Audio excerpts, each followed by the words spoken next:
नमस्ते दोस्तों, आज इस वीडियो में मैं आपको कुछ ऐसे टिप्स एंड ट्रिक बताने वाला हूं जिसे आप सीखकर, जिसे आप समझकर स्टॉक को पता लगा सकते हो कि स्टॉक आने वाले समय में क्या इसमें कुछ बड़ा गेम हो सकता है, क्या इसमें कुछ बड़ी हमको मूवमेंट देखने के लिए मिल सकती है। काफ़ी इजी है टिप्स और काफ़ी ये काम भी आता है और ये काफ़ी कारगर भी है। काफ़ी इजी है, मतलब मैं आपको समझा दूंगा, आप समझ भी जाओगे एक ही वीडियो में। कुछ लॉन्ग वीडियो नहीं होने वाली है, केवल सिंपल एक लॉजिक पे बात होने वाली है और उस लॉजिक पर हम अच्छा पैसा कमा सकते हैं। और मैं आपको बताऊंगा कि इसमें हमको कैसे मतलब रिएक्ट करना चाहिए। ये जब जो मैं आपको ट्रिक बताने वाला हूँ, अगर चार्ट पे हमको ऐसा कुछ दिखाई देता है तो हमको कैसे इसमें रिएक्ट करना चाहिए, सारी चीज़ें आपको चार्ट पर ही समझ में आएगी। तो मैं आपको सीधा स्टॉक के चार्ट पर लेके चलता हूँ, फिर आगे हम बात करते हैं। तो देख सकते हो कि बीच में क्या हुआ था कि मैनकाइंड फार्मा गिर गया था, ठीक है, स्टॉक का प्राइस वो गिर गया, उसके ऊपर नहीं आते। अब देखो ये देखो, ये वन डे का चार्ट है, ध्यान देना, ध्यान से सुनना थोड़ा अब ध्यान से सुनना। ये जितनी भी आप एक कैंडल देख रहे हो ना, ये एक दिन के प्राइस को बता रही है, कहाँ पे ओपन हो रही है, कहाँ पे क्लोज हो रही है, ठीक है। ये पूरा एक दिन का हमको बता रहा है कि स्टॉक एक दिन में कितना ऊपर गया, कितना नीचे गया, ठीक है। तो देखो वन डे का पहले चार्ट लगाना है, मैंने वन डे का चार्ट लगा दिया है। इसमें काफ़ी कुछ सीखने के लिए भी मिलने वाला है। अगर आप स्टॉक मार्केट में इन्वेस्टेड हो, नहीं हो, नए हो, पुराने हो, तो आपको ज़रूर देखना चाहिए वीडियो, क्या पता आपको कुछ हेल्प हो जाए। तो देख सकते हो कि कंटिन्यू इसमें गिरावट थी, बाद में इसमें कंटिन्यू बाइंग आई। मतलब ये जब कंटिन्यू बाय हुआ ना इसमें, मतलब ये कितना परसेंट ऊपर गया कंटिन्यू, मतलब एक भी कैंडल आपको रेड नहीं देखने के लिए मिलेगी। यानी कि ये कंटिन्यू भाई पिछला जो उसका लो था उसके ऊपर स्टॉक क्लोज हुआ है, ठीक है, उसके नीचे नहीं क्लोज हुआ है। मतलब कंटिन्यू इसमें बाइंग आई है। और ये बाइंग किसने की है, अगर अच्छे, हाँ, और ये जो मैं ट्रिक्स बात कर रहा हूँ ना, केवल अच्छे स्टॉक के लिए बात कर रहा हूँ जिसका ROC 20 के ऊपर के हो। ROC आप चेक कर सकते हो नॉर्मल किसी भी वेबसाइट पे, जिसका ROC 20 के ऊपर हो, डेप्ट फ्री कंपनी हो और नेट प्रॉफिट भी काफ़ी अच्छा आता हो, ये उन स्टॉक के लिए लागू होता है। तो इस बात को भी ध्यान रखना, मतलब किसी स्टॉक पे भी इसको लागू मत कर लेना, रिलायंस पावर पे, सुजलॉन में, ये सारी चीज़ों स्टॉक पे नहीं। ये देखो, अब मैनकाइंड फार्मा कंटिन्यू भागता ही गया, ठीक है। अगर मैं बात करूँ यहाँ से लेके भाई, ये कंटिन्यू ग्रीन कैंडल कहाँ तक बनी, यहाँ तक बनी। एक सेकेंड मैं आपको दिखाता हूँ। अरे ये ऊपर की, हाँ, यहाँ, एक सेकेंड, यहाँ तक ग्रीन कैंडल कंटिन्यू बनी, कहाँ से, यहाँ से, मतलब ये, अरे यार एक सेकेंड, ये, हाँ, यहाँ से, मतलब ये कंटिन्यू कितना 25% भागा, कंटिन्यू 25% भागा। और स्टॉक जब कंटिन्यू 15 20% जब भागता है ना, 25%, जैसे ये स्टॉक भागा है और लगातार ग्रीन कैंडल बन रही है, तो समझ जाओ आने वाले समय में इस स्टॉक में कुछ बड़ा हो सकता है। उसका रीज़न भी क्या है, मैं आपको रीज़न भी बताऊंगा। देखो, ये एक अच्छी कंपनी है, लार्ज कैप की कंपनी है, मार्केट कैप है इसका 97,000 करोड़, पहले कम हो गया था कुछ 80,000 करोड़, तो हम 80,000 करोड़ ही पकड़ते। इसका मार्केट कैप पहले हो गया था 80,000 करोड़। अब 80,000 करोड़ का जो मार्केट कैप का कंपनी है, क्या उस कंपनी को आप और हम 100 शेयर, 20 शेयर या 2-3 करोड़ का इन्वेस्टमेंट करके हिला सकते? नहीं हिला सकते, इम्पॉसिबल है। अगर इस कंपनी में आप 10 करोड़ का भी इन्वेस्टमेंट करोगे तो ये स्टॉक नहीं हिलेगा, वहीं का वहीं पे खड़ा रहेगा, समझे। 20 करोड़ का इन्वेस्टमेंट कर दो, ये स्टॉक वहीं का वहीं खड़ा रहेगा, क्योंकि इसका मार्केट कैप है 80,000 करोड़। तो अभी इस स्टॉक को कौन हिला सकता है? HNI कैटेगरी का बड़े लोग हिला सकते हैं, जो मार्केट को चलाना जानते, ठीक है, जो स्टॉक को, मतलब जो स्टॉक को समझ जाओ कि उड़ाना जानते, रॉकेट बनाना जानते। तो जब बड़ा आदमी इसको 20% चला रहा है कंटिन्यू, यानी कि ये आगे उसको काफ़ी और दूर तक चलाने वाला है। इस बात को ध्यान रखना, लिख के ले लो भाई बुक में। जब ये बड़ा आदमी कंटिन्यू बाइंग करते गया और लगातार ग्रीन कैंडल है, देख लो, एक भी रेड कैंडल नहीं है, तो ये जब 25% उसने चलाया ना बड़े आदमी ने, तो इसको आगे ना काफ़ी और लंबा चलाना है, इसके लिए चलाया है, समझ रहे हो। तो ये स्टॉक को देख के, ऐसे हम देख के समझ सकते हैं कि इसमें कुछ बड़ा होने वाला है। मैं आपको बताऊंगा भी इसमें हमारा क्या बेनिफिट है, वो भी बताऊंगा।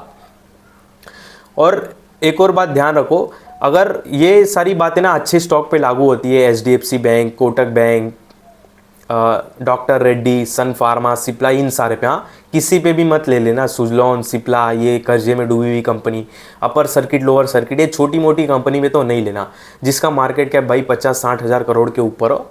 ऐसी कंपनी के ऊपर ही ये सारी बातें लागू होती है, जिनमें बड़े लोग काफ़ी इंटरेस्टेड हो, जिसमें FIRs, DIRs, HNI कैटेगरी लोगों की होल्डिंग्स ज़्यादा हो, ये बातें उस पर लागू होती है।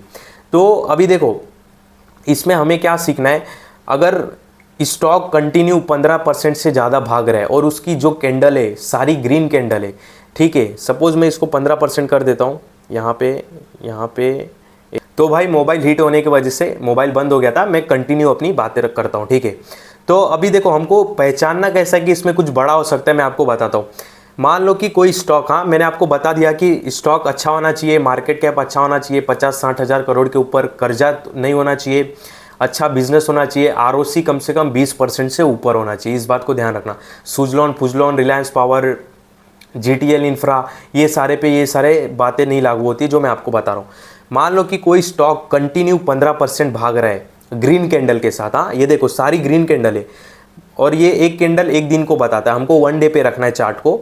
तो ये जब स्टॉक कंटिन्यू अगर 15% से ज़्यादा भाग रहा है तो समझ जाओ कि इस स्टॉक को किसी बड़े ने भगाया है, और वो केवल 15% नहीं भगाना चाहता है भाई, वो काफ़ी आगे तक स्टॉक को भगाना चाहता है। ये तो बस उसने एक सिग्नल दिया है कि मैंने 15% भगाया है, आने वाले टाइम में वो काफ़ी दूर तक भगा सकता है स्टॉक को। और मैं क्यों बोल रहा हूँ कि ऐसे स्टॉक पे इस बात को लागू करना जिसका मार्केट कैप 60 हज़ार करोड़ हो, क्योंकि ऐसे स्टॉक को बड़े लोग ही हिला सकते हैं, इसके वजह से मैं बोल रहा हूँ। तो जब बड़े लोगों ने इसको 15%, 20% भगा दिया इस स्टॉक को, क्या बोलते हैं, मैनकाइंड फार्मा को, तो उनका प्लान है भाई इसको काफ़ी आगे तक भगाना। और ये 25% चलाना किसी स्टॉक को भाई काफ़ी बड़ी बात होती है, मतलब 90 हज़ार करोड़ का मार्केट कैप है, जब इसमें बड़ा इन्वेस्टमेंट होएगा ना, कुछ बड़े लोग माल उठाएंगे तभी ये भागेगा। तो अगर ऐसा भाग रहा है तो समझ जाओ कुछ बड़ा होने वाला है। तो सपोर्ट वगैरह पे अगर स्टॉक मिल जाए तो समझ जाओ आगे आपको क्या करने का है। अब देखो मान लो कि कल को मार्केट में कुछ नेगेटिव न्यूज़ आता है और ये स्टॉक गिर के वापस इसी लेवल पे आ जाता है, ठीक है, 1927 या 2000, सपोज कल को मार्केट नेगेटिव न्यूज़ आता है या कुछ इसमें टाइम पास होता है या नीचे वापस यहाँ पे आ जाता है 2000 के लेवल पे, तो भाई बिना कुछ सोचे, बिना कुछ मतलब किसी से कुछ पूछे, मतलब कुछ भी, मतलब कुछ किससे भी नहीं पूछने का है, सीधा ये माल उठा लेने का इसी लेवल पे। क्यों? क्योंकि बड़े लोग ने यहाँ से लेके यहाँ तक गए, स्क्रीन पर आपको दिखता रहेगा, यहाँ से यहाँ तक लेके गए, और जब नीचे आए ना तो वापस लेके जाएंगे ऊपर, क्योंकि बड़े लोगोों का पैसा फंसा है, पैसा निकालेंगे भी तो ना उन लोग, समझ रहे हो ना मेरे बोलने का मतलब। तो जब स्टॉक को यहाँ से यहाँ तक लेके गए 20 से 25% ऊपर, और वापस जब स्टॉक 20 से 25% नीचे गिर रहा है, तो इन लोग का दम घुटेगा कि भाई मेरा पैसा फंस गया, तो ये वापस ऊपर लेके जाएंगे, और ज़रूर लेके जाएंगे। तो कुछ ऐसा हमें चार्ट में देखने के लिए मिले, अच्छे स्टॉक की बात कर रहा हूँ, वापस रिपीट कर रहा हूँ, अच्छे स्टॉक में हमको ऐसी कुछ ग्रीन कैंडल भाई कंटिन्यू दिखे जो 15 से 20% ऊपर जाता हो स्टॉक, मतलब कंटिन्यू ये जो ग्रीन कैंडल है ना, कम से कम 15-20% का रेंज होना चाहिए। जैसे एग्जांपल के लिए देखो यहाँ पे मैं जाता हूँ, यहाँ पे दिखाता हूँ मैं प्राइस रेंज यहाँ से हम रखते, इसको यहाँ से हम रख देते, ठीक है, यहाँ से ऊपर लेके जाते, तो देखो कम से कम ग्रीन कैंडल 15 से 20% रहना चाहिए, है ना, 15 से 20%। अरे यार ये क्यों हिल गया, तो ये देखो ये है ना, कम से कम, एक सेकेंड, ये भाई सीधा हो जा, हाँ ये है ना 15-16%, ये इवन ज़्यादा ही है, मैं एग्जांपल के लिए बता रहा हूँ। तो कम से कम 15-20% कंटिन्यू ग्रीन कैंडल होनी चाहिए, कंटिन्यू, याद रखना कंटिन्यू। तो समझ जाओ कुछ बड़ा होने वाला है, सपोर्ट वगैरह पे मिले तो माल दबा के उठा लो भाई, कोई बाय सेल का कॉल नहीं, जस्ट एजुकेशनल पर्पज़ के हिसाब से बता रहा हूँ। और सपोज मान लो कल को ये स्टॉक वापस यहाँ से गिर के यहाँ पे आता है, तब तो भाई कुछ नहीं सोचना है, किसी से कुछ नहीं पूछना है, तब तो समझ जाओ कि आगे आपको क्या करना है। और बड़े लोग गेम कैसा करते हैं मैं आपको एक और दिखाता हूँ। देखो CDSL है, पहले से लोगों को पता था CDSL में कुछ बड़ा फायर होने वाला है। ये ओपन हो जाए भाई, क्या हो गया, ओपन क्यों नहीं हो रहा है यहाँ पे CDSL, हाँ देखो CDSL ओपन हो गया। मैं दिखाता हूँ बड़े लोगों ने इसमें गेम कैसा किया है। देखो कंटिन्यू स्टॉक, ये देखो यहाँ पे टाइम पास हो रहा था, ठीक है, कोई नहीं पूछ रहा था। बड़े लोगों की एंट्री हुई, ध्यान से देखना, एंट्री होती है तो स्टॉक कैसा भागते हैं, ध्यान देना आप, ये देखो। और छोटे लोग को स्टॉक से बाहर कैसे निकालते हैं वो भी आपको देखने के लिए मिलेगा इसमें। ये देखो यहाँ पे बड़े लोगों की एंट्री हुई, स्टॉक का प्राइस खुला है 1000 रुपये पे, क्लोज हुआ कितना, 1200 रुपये पे। तो क्या ये छोटे लोग का काम है? नहीं, क्योंकि जब छोटे लोग को उठाना ही रहता तो यहाँ पे उठा देते स्टॉक को, इस दिन उठा देते, इस दिन उठा देते। इस दिन क्यों उठाए, इस दिन क्यों नहीं उठाए, इस दिन क्यों गैप अप हुआ? क्योंकि बड़े लोग का मन था भाई इस दिन उठाओ अभी, क्योंकि आगे हमको बड़ा गेम करना है। तो देखो स्टॉक का प्राइस यहाँ पे, ये एक सेकेंड, हाँ यहाँ पे ये देखो कैसे बड़े लोग ने एंट्री की। अब बड़े लोगों की एंट्री मतलब एक दिन में नहीं होती, क्योंकि वो काफ़ी पैसा डालते हैं, तो एक दिन में वो एंट्री नहीं कर सकते। अगर एक दिन में एंट्री करेंगे तो भाई स्टॉक 50% के अपर सर्किट पे चला जाएगा, उतना ज़्यादा नहीं एग्जाम बोल रहा हूँ। तो देखो यहाँ पे उन्होंने एक बड़ी सेलिंग की, लोग डर गए। जूम कर देता भाई, ये देखो यहाँ पे बड़े लोगों की एंट्री हुई और यहाँ पे एक सेलिंग हुई, बड़े लोग ने की रहेगी, और यहाँ पे लोगों ने डर के माल खाली किया, वापस बड़े लोगों ने माल उठाया। देखो ग्रीन कैंडल, बड़े लोगों ने माल उठाया, वापस एक बड़ी रेड कैंडल, बड़ी लोगों ने सेल बेचा रहेगा माल, ऑफ कोर्स डर के बेचा रहेगा रिटेलर ने, ये रिटेलर ने माल बेचा वापस। इसमें देखो बड़े लोगों ने एंट्री मारी, एंट्री मारते जा रहे हैं, हाँ, गिरा के लोगों का माल खाली करा के, लोग खुद खरीद के। ये सारी बातें अच्छे स्टॉक में ही लागू होती हैं। वापस देखो एक बड़ी कैंडल बनाई, बाय किया, बड़ी कैंडल बनाई, वापस देखो बाय किया, ग्रीन कैंडल दिख रही है।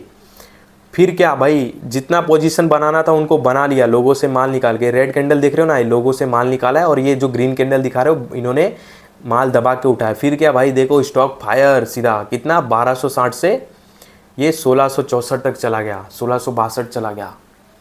और अभी ये धीरे धीरे यहाँ पे मुझे लग रहा है अभी एग्जिट भी कर रहे हैं। तो देखो ऐसा गेम होता है, समझ रहे हो? तो ये थोड़ा समझना चाहिए। फार्मा में भी सेम ऐसे ही हुआ। इसके लिए मैं फार्मा के लिए बोल रहा था भाई बहुत टाइम पहले से कि देखो फार्मा में कुछ बड़ा गेम हो सकता है, बड़े लोग कुछ गेम कर रहे हैं।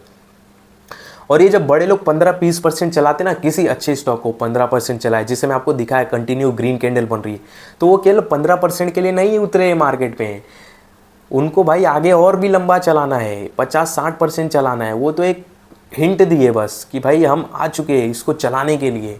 और बाद में स्टॉक गिरेगा अगले दिन 5%, क्यों गिरेगा? वो गिराएंगे क्योंकि आप और हम जैसे लोग माल खाली करें और वो सस्ते पे बाय करें, समझ रहे हो, डर के मारे। और जैसा मैं CDSL में दिखाया ना, बाय किया, गिराया, फिर गिराया, वापस बाय किया, फिर गिराया, फिर बाय किया, फिर सीधा उसके बाद फायर, सीधा 1600 पहुंच गया। देखो निफ्टी फार्मा में भी सेम ऐसे गेम हुआ था। देखो कंटिन्यू यहाँ पे बड़े लोगों की बाइंग चल रही थी, एक ही रेंज में घूम रहा था, ठीक है। यहाँ पे देखो निफ्टी फार्मा इंडेक्स है, हाँ, इसमें आपको ये एक जो बड़ी कैंडल दिख रही है ना, ये 1000 पॉइंट की समझो कैंडल, 500 पॉइंट की, तो काफ़ी बड़ा है। तो एक कैंडल है तो ऐसा मत समझो कि काफ़ी छोटा अमाउंट है, काफ़ी बड़ा अमाउंट रहेगा, क्योंकि ये इंडेक्स का मैं दिखा रहा हूँ, निफ्टी फार्मा का इंडेक्स है ये। तो ये इसका एक ग्रीन कैंडल भी काफ़ी मायने रखता है, मतलब क्योंकि इंडेक्स अगर 500 पॉइंट हिल रहा है तो काफ़ी बड़ी बात है, इस बात को ध्यान रखना। तो देखो क्या किया, यहाँ पे ब्रेकआउट मिला, देखो यहाँ पे बड़े लोग ने माल उठाया, निफ्टी फार्मा की बता रहा हूँ, इंडेक्स की। यहाँ पे सेल हुआ, फिर माल उठाया, फिर वापस यहाँ पे देखो माल उठाया, यहाँ पे माल उठाया, ठीक है। फिर क्या किया, यहाँ पे टाइम पास करा है, देखो यहाँ पे टाइम पास करा है बड़े लोगों ने, हाँ ठीक है। ये ब्रेकआउट दे दिया इन्होंने, परफेक्ट, हाँ। ये देखो ये कैंडल ये लाइन के ऊपर क्लोज हुई, ये जो लाइन देख रहे हो ना ब्लू वाली, इसके ऊपर एक क्लोज हुई। अब इसमें कुछ होने वाला है बड़ा। अब यहाँ तक तो किसी को नहीं पता, सपोज मान लो कि हम यहाँ खड़े, इसके बाद कुछ नहीं पता। अब क्या हुआ, यहाँ पे इन्होंने टाइम पास करा है, ये लोगों से माल खाली करा है। अब यहाँ पे माल खाली करा है तो देखो यहाँ पे इन्होंने बाय किया, यहाँ पे बाय किया, उसके बाद देखो एकदम फायर हो गया निफ्टी फार्मा। देखो दिख रहा है आपको कैसे निफ्टी फार्मा फायर हुआ है। यहाँ पे देखो माल खाली करा है भाई, ये रेड देख रहे हो ना, ये रेड माल खाली करा है, ये रेड देख रहे हो, माल खाली करा है। और वो देखो बाई किसने किया, बड़े लोगों ने किया भाई। इंडेक्स ये देखो, मैं आपको रेंज दिखाता हूँ इंडेक्स का, ये एक और मैं वीडियो बनाऊंगा इसके ऊपर काफ़ी डिटेल में। देखो प्राइस रेंज देखो, इंडेक्स कितना % ऊपर गया है। यहाँ से मैं अगर कैलकुलेट करूँ तो इंडेक्स है भाई, ये इंडेक्स स्टॉक नहीं है, 6% कंटिन्यू इंडेक्स भागा है, कंटिन्यू। तो भाई देखो यहाँ पे बाय करके, यहाँ पे बाय करके, यहाँ पे फायर, सीधा फायर ऊपर, देखो फायर हो रहा है। फायर कैसे फायर हो रहा है, क्या लोगों को बात समझ में आएगी? नहीं समझ में आएगी। इसके लिए मैं बोल रहा था भाई, निफ्टी फार्मा आने वाले 2-3 महीने के लिए आपका सहारा बन सकते हैं, ध्यान देना। ने सेम IT में भी हुआ है भाई। वीडियो लॉन्ग हो रही है, आपको 3-4 एग्जाम्पल दिखा दिए, कोशिश करूँगा और मैं बनाने की कोशिश करूँगा ऐसे टॉपिक पे। देखो 1 मंथ में 5 से 6% फार्मा भाग चुका है, 1450 से 1800 पे खड़ा है सन फार्मा, देखते जाओ। बाद में टोरेंट फार्मा देखो 1 मंथ में 7%, 3000 का माल, ये देखो ये यहाँ से भागा है, सॉरी हाँ, 2800 का माल 3500 में, देखो उसके बाद जाइडस भी बीच में एकदम भागा था दबा के। ये तो अभी गिरा प्रॉफिट बुकिंग जब से नेगेटिव न्यूज़ आई, नहीं तो बोलोगे ये तो गिर रहा है। देखो 1000 से भी 1200-1300 पहुंच गया। और इंदो फार्मा देखो भाई, देखो रैली देखो, इसमें 11% की रैली। सिप्ला देखो भाई, ये देखो सिप्ला यहाँ से भागा है, यहाँ से मुझे याद है, यहाँ से भागा है 1500 से नहीं, ये 1400 1450 से। देखो लुपिन देखो भाई 18%, देख रहे हो, ये बड़ा गेम है।